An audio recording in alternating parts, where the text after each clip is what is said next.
Hello everyone, I am Ashley. Today my topic is music training for the development of speech segmentation.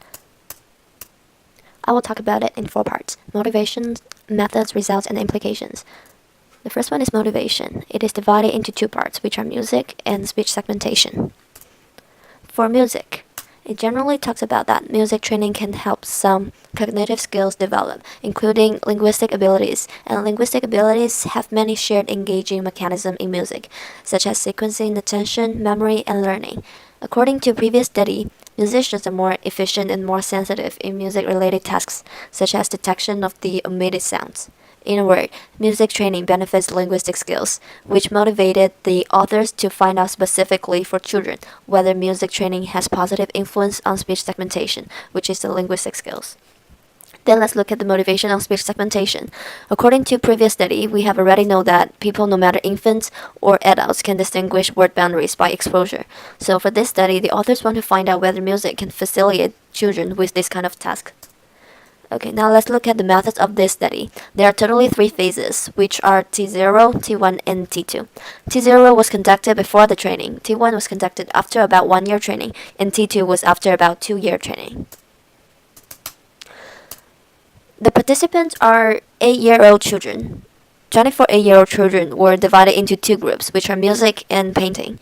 And all of them do not have previous experience in music and painting, and they do not have extra exercises in music and painting as well. For the first year, they trained twice a week. For the second year, they trained once a week, and 45 minutes once all the time. The procedure of this experiment was that they were exposed to an artificial 4 words for 5 minutes, repeated 100 times. The particular 4 words has 3 syllables, and it has melody. Also, there are transitional probabilities between word boundaries. To test them, the children were given 2 spoken items, which do not have a melody, and they need to decide which one is more familiar, and then researchers collected the percentage of the correct response.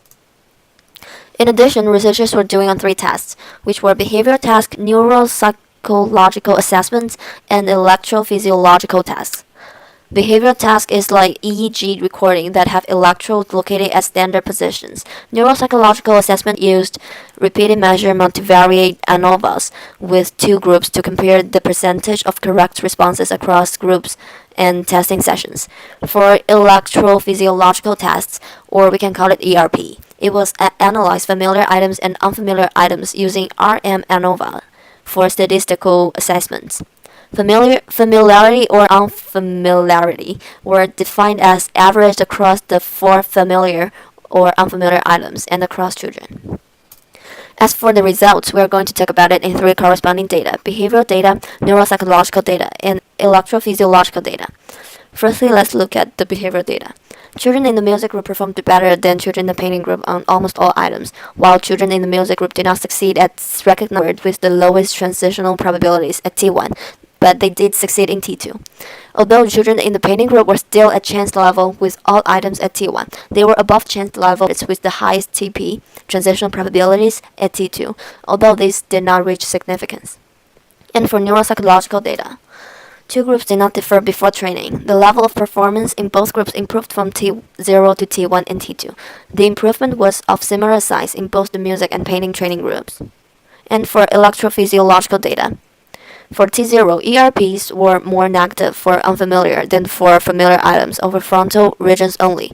And for T2, the familiarity effect between 200 and 300 milliseconds was maximal over frontal regions, but this difference did not reach significance. The familiarity effect in the 450 to 550 milliseconds latency window was larger after 2 years in the music group than in the painting group.